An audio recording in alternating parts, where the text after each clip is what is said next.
नेहा, मी तुला एक विचारू का? सरळ सरळ उत्तर देणार का? तू माझ्याबद्दल नणंदबाईला काहीतरी सांगितलं आहे का? जाऊबाई, माझं तर 10 दिवस झालं नणंदबाईसोबत बोलणं झालं नाही. जाऊबाई, काय झालं आहे का? नेहाचं बोलणं ऐकून प्रतिभा विचार करू लागली. तिला समजतच नव्हतं की ती लहान जाऊ नेहा खोटं बोलत आहे का की तिचे नणंद खोटं बोलत आहे. प्रतिभा ताई, काय झालं आहे? तुम्ही टेन्शनमध्ये का आहात? नेहा, काल नणंद श्वेता घरी आली होती. तुला माहित आहे ना, दर रविवारी नणंदबाई सासूबाईला भेटायला येत असतात आणि नणंदबाई खूप रडत होत्या. त्या म्हणत होत्या की नेहा वहिनीने त्यांना फोन करून मी त्यांच्याबद्दल असं म्हणत आहे की श्वेताताई खूप भांडणे लावत आहेत, त्या खूप चाड्या लावतात की मी तुला म्हणाले आहे की नणंद आपलं घर तोडत आहेत आणि हे सगळं तू नणंदबाईला फोन करून सांगितलं आहे आणि असं जाऊन नणंदबाईने सासूबाईला सांगितलं आहे आणि सासूबाई या गोष्टीमुळे मला खूप ओरडल्या आहेत. नेहा, तू याबद्दल कोणाला सांगितलं आहे का? तू नणंदबाईला फोन करून असं काही सांगितलं आहे का? प्रतिभाचं बोलणं ऐकून नेहा एकदम चकित होते. तिला हेच कळत नव्हतं की तिने नणंदबाईला फोन करून हे सगळं कधी सांगितलं आहे. प्रतिभा ताई, असं काही नाही. ताई, देवा शपथ, माझं श्वेताताईबद्दल फोनवर असं काहीच बोलणं झालं नाही. नणंद श्वेता खोटं बोलत आहेत. ते माझं नाव सांगून तुमच्या नात्याला आणि माझ्या नात्याला खराब करण्याचा प्रयत्न करत आहेत. हवं असेल तर माझ्यासमोर तुम्ही नणंदबाईला बोलू शकता. नाही ग नेहा, जाऊ दे. जर तू काही नाही सांगितलं तर मग काहीच अडचण नाही. प्रतिभाताई, तुम्हीच विचार करा ना, आपण आपलं सुखदुःख एकमेकांना सांगतो, तर मग अशी घटना आपल्या दोघींमध्ये कशी घडली आहे? खरंच ताई, याबद्दल मला काहीच माहीत नाही. हवं असेल तर आपण आताच्या आता नणंदबाईला बोलवून याविषयी बोलू शकतो, नाहीतर कॉन्फरन्सवर सुद्धा आपण बोलू शकतो.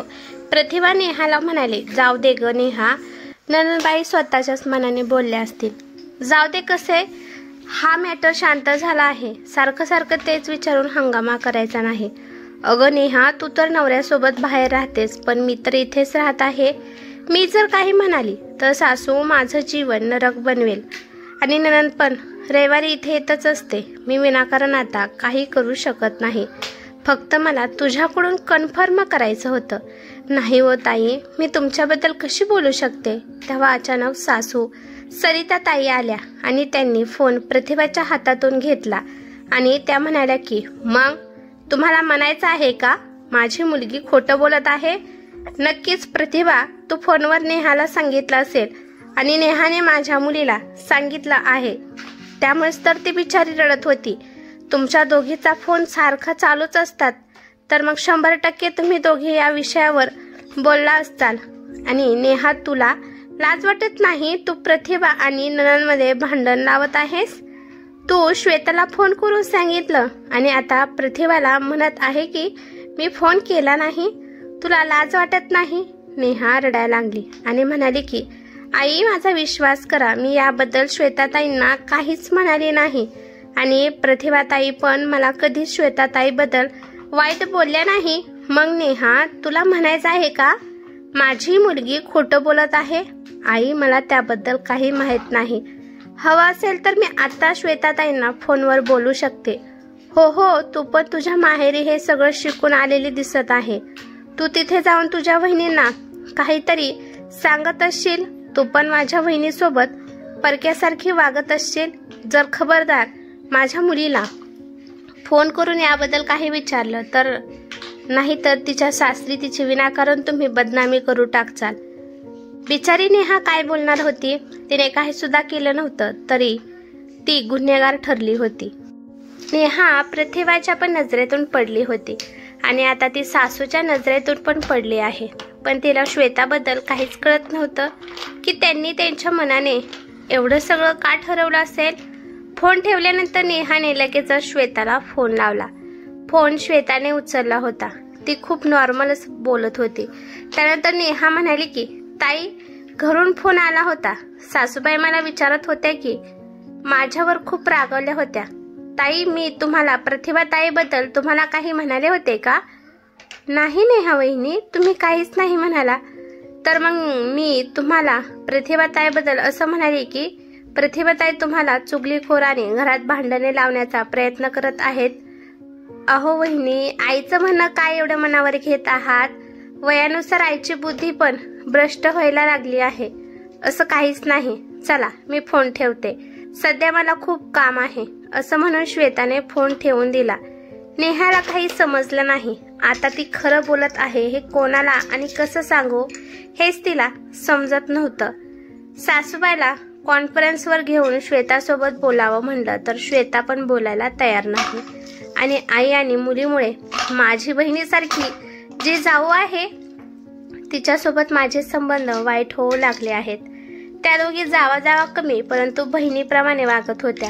एकमेकांचे दुःख एकमेकांना सांगत होत्या. मनात जे काय आहे ते सांगत होत्या. पण या तमाशानंतर कुठे ना कुठे प्रतिभाच्या मनातून नेहाची जागा कमी झाली होती. आणि हे खरं होतं, कारण का ज्या माणसासोबत आपलं जास्त जुळतं आणि त्याच माणसाकडून आपल्याबद्दल वाईट ऐकायला भेटत असेल तर त्यामुळे नातं तुटण्याच्या मार्गावर असतं. अशाच प्रकारे आता प्रतिभाला सुद्धा जाणवू लागलं होतं. प्रतिभाने तर एका मिनिटासाठी ती मी खोटं बोलत आहे असंच ठरवलं होतं. आणि सासूबाईने पण छोट्या सुनाला भांडण लावणारी, एकमेकांना चुगली सांगणारीच वाटू लागली होती. खरं तर याबद्दल नेहाला काहीच माहीत नव्हतं, पण ती खरं सांगण्याचा प्रयत्न करत होती. पण कोणीच तिच्यावर विश्वास ठेवत नव्हतं. हे सगळं नेहाला सहन होत नव्हतं. काही पण करून आता तिला सगळ्यांना हे दाखवायचं होतं की ती बरोबर आहे. कॉन्फरन्सवर बोलण्यासाठी सासूबाईने नकार दिला होता आणि या भांडणापासून प्रतिभा खूप घाबरली होती, कारण ती खूप साधी भोळी आहे. या भांडणापासून ती एक हात लांबच असते. आणि नेहा प्रतिभाच्या उलट आहे, ती कोणाला सोडत नाही. जिथे चुकतं ते बोलतच असते. स्वतःच्या हक्कासाठी भांडण तिला चुकीचं वाटत नव्हतं, त्यामुळे तिला हे सगळं सहन होत नव्हतं. तिला तिची बाजू मांडायची होती. शिवाय फोनवर बोलण्यासाठी सुद्धा कोण तयार नव्हतं. त्यामुळे नेहाने दुसरा रस्ता निवडला. नेहाला माहित होते की नणंद श्वेता दर रविवारी सासूबाईला भेटायला येत असते. त्यामुळे नेहाने कोणालाही न सांगता घरी जाण्याचा प्लॅन बनवला.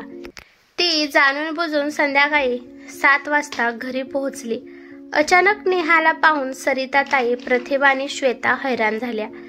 सरिताताई म्हणाल्या की अगं नेहा, तू एवढ्या रात्री आणि तू येणार आहे म्हणून आम्हाला सांगितलं पण नाही. ते काय आहे ना सासूबाई, माझं एक काम होतं, त्यासाठी मी अर्जंट आली आहे आणि सकाळी मी लगेच माघारी जाणार आहे. त्यानंतर नेहाने प्रतिभाकडे पाहिलं. नेहा आली आहे हे पाहून प्रतिभा खुश होती, पण कुठे ना कुठे नेहामुळे ती नाराज दिसत होती. आणि हे सगळं नेहाला मान्य नव्हतं. ते प्रतिभाला तिची मोठी बहीण मानत होती. त्यानंतर नेहाने श्वेताला पण तिचं हालचाल विचारले. श्वेता जास्त काही बोलत नव्हती, फक्त तिच्याकडे बघत हसत होती. जेवण झाल्यानंतर श्वेता पटकन झोपण्याच्या तयारीला लागू लागली. त्यानंतर सरिताताई पण निघून गेल्या. प्रतिभा पण तिचं किचन मधलं काम आवरून खोलीत निघून गेली. आज पहिल्या वेळेस असं घडलं होतं की प्रतिभा नेहाला न सांगता झोपायला गेली आहे. कारण याआधी नेहा जेव्हा येत होती तेव्हा जेवण झाल्यावर त्या दोघी खूप गप्पा मारत बसत होत्या. पण यावेळेस असं काहीच घडलं नाही. हॉलमध्ये बसल्यावर नेहाने प्रतिभाला मेसेज करून हॉलमध्ये बोलावलं. तिने फोन यासाठी केला नव्हता की प्रतिभाचा नवरा झोपला होता. मेसेज वाचल्यानंतर प्रतिभा लगेचच बाहेर आली. नेहाने पाहिलं की सासूबाईच्या खोलीची लाईट अजून ऑन आहे, म्हणजे आई आणि मुलगी अजून जागे आहेत. जेव्हा प्रतिभा बाहेर आली तेव्हा पटकन नेहाने प्रतिभाचा हात धरला आणि सासूबाईच्या खोलीकडे निघाली. प्रतिभाने हळूच विचारलं, नेहा तू हे काय करत आहेस? अगं मला झोप लागली आहे. नाही ताई, याआधी मी आल्यावर तुम्हाला अशी झोप लागत नव्हती, तर मग आज कशी काय झोप लागली आहे? तुम्ही फक्त माझ्यासोबत चला. दोघी पण सासूबाईच्या खोलीत हजर झाल्या. अगं तुमच्या दोघीला काय झालं आहे? अजून झोपला नाही? प्रतिभा तर काही नाही बोलली. नेहा म्हणाली की सासूबाई मला झोप लागत नव्हती आणि असं पण नणंदबाईला पण खूप दिवस झाले भेटले नाही, त्यामुळे विचार केला की आपण गप्पा माराव्यात. नेहाचं बोलणं ऐकून श्वेताला भीती वाटू लागली. त्यामुळे ती लगेच म्हणाली की नाही वहिनी, मला झोप लागली आहे, आपण उद्या बोलू. असं म्हणून श्वेता झोपायला लागली. तर नेहा तिला म्हणाले की श्वेताताई, एवढ्या वेळ तर तुम्ही जागेच होता, मग अचानक कशी काय झोप लागली?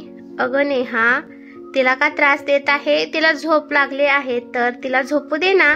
नेहा म्हणाली की सासूबाई, असं पण मला श्वेताताई सोबत बोलण्यास काहीच इंटरेस्ट नाही. मला तर फक्त त्यांना हे विचारायचं आहे की मी तुम्हाला फोन करून कधी हे सांगितलं आहे की तुम्ही घर फोडण्याचा प्रयत्न करत आहात आणि घरात साड्या लावत आहात. मला याबद्दलच त्यांच्यासोबत बोलायचं आहे.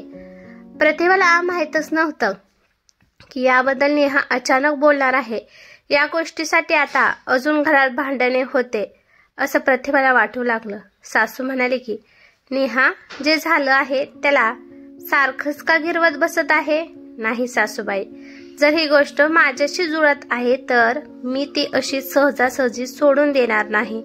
नेहा म्हणाली की फक्त मला श्वेताताईकडून हे ऐकायचं आहे की मी कधी प्रतिभाताईबद्दल तुम्हाला काही सांगितलं आहे. फक्त हा किंवा नाही मध्ये मला उत्तर पाहिजे. श्वेता काहीच बोलत नाही, तोंडावर पांघरून घेऊन शांत असते. फक्त ताई, हा किंवा नाही, फक्त एवढेच उत्तर द्या. अहो, मी सून असून एवढं बोलत आहे. तुम्ही तर या घरची लेक आहात, तर तुम्ही बोललंच पाहिजे. जर मी चुकीचं बोलत असेल तर तुम्ही बिनधास्त मला भांडू शकता. फक्त हा किंवा नाही सांगा. मी तुम्हाला प्रतिभाताईबद्दल काय सांगितलं आहे? आता श्वेता पूर्णपणे फसली होती. ती तर तोंडावर पांघरून घेऊन विचार करते, ही नेहा वहिनी तर मला प्रतिभा वहिनीबद्दल काहीच बोलली नव्हती, तर मग त्यांना काय उत्तर देऊ? हा सगळा प्लॅन श्वेतानेच ठरवला होता, कारण तिला नेहा आणि प्रतिभा यांचं नातं तोडायचं होतं. पण श्वेताने स्वप्नात सुद्धा विचार केला नव्हता की सगळ्यांसमोर नेहा असं तिला प्रश्न विचारेल. श्वेताला वाटलं होतं की नेहाला पण 4 शब्द बोलले तर ती पण गप्प बसेल, तोंड खोलणार नाही. पण नेहा प्रतिभासारखी साधी नव्हती. ती तर श्वेताच्या डोक्यावरच बसली. श्वेताताई, काय झालं आहे? तुम्ही झोपला आहात का? अगं नेहा, का तिला त्रास देत आहे? झोपू दे ना. नाही सासूबाई, कोणाला पण झोप येऊ शकत नाही. प्लीज सासूबाई, त्यांना हा किंवा नाही याच्यात उत्तर द्यायला सांगा. तोपर्यंत श्वेताला राग आला. ती म्हणाली की वहिनी, तुम्ही इथून जावा बरं. आता जर तुमच्या मनात आलं तर तुम्ही माझं माहेर सुद्धा तोडू शकता. हे बघा श्वेताताई, यामध्ये माहेर तोडण्यासारखं काहीच नाही. तुम्ही फक्त हा किंवा नाही एवढेच उत्तर द्या. ठीक आहे, मी स्वतः म्हणते की प्रतिभाताईबद्दल मी तुम्हाला सांगितलं होतं, तर मग हा किंवा नाही यामध्ये उत्तर द्या. तरी पण श्वेता काहीच बोलत नाही. शेवटी सासूबाई चिडून श्वेताला म्हणाल्या की अगं श्वेता, हा किंवा नाही मध्ये हिला उत्तर दे. आईचं बोलणं ऐकून सुद्धा श्वेता काहीच बोलली नाही. तिच्या गप्प बसण्यातच तिचं खरं लपलं होतं आणि तिचं खरं तिच्या आईला सुद्धा कळालं होतं आणि प्रतिभाला पण समजलं, कारण या विषयावर श्वेता बोलायला तयारच नव्हती. त्यामुळे सरिताताई म्हणाल्या की हे बघ नेहा, जाऊ दे, जे झालं त्याच्यावर माती टाकून दे. हे बघा, आता रात्र झाली आहे, तुम्ही दोघी पण जाऊन झोपू शकतात, नाहीतर तुमची तब्येत खराब होईल. सासूबाई एकदम प्रेमळ शब्दात बोलत होत्या.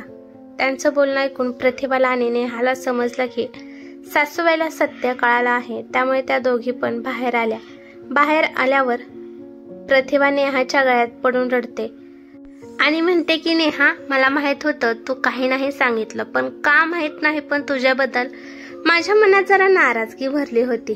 प्रतिभा ताई, याच नाराजगीला मी दूर करण्यासाठी एवढ्या लांब आली आहे. आता सासूबाईंना पण कळालं आहे की त्यांची मुलगी किती वाईट प्लॅन आखू शकते. मला हे वाटत नाही की जर त्यांचा एवढा अपमान झाला असेल तर यापुढे असं वागण्याची अजिबात प्रयत्न करत नसतात. त्या दोघी त्यानंतर झोपायला गेल्या. पण इकडे श्वेताला झोप लागत नव्हती. ती मनातल्या मनात नेहाला खूप शिव्या देऊ लागली, कारण तिची चोरी सगळ्यांसमोर पकडली गेली होती.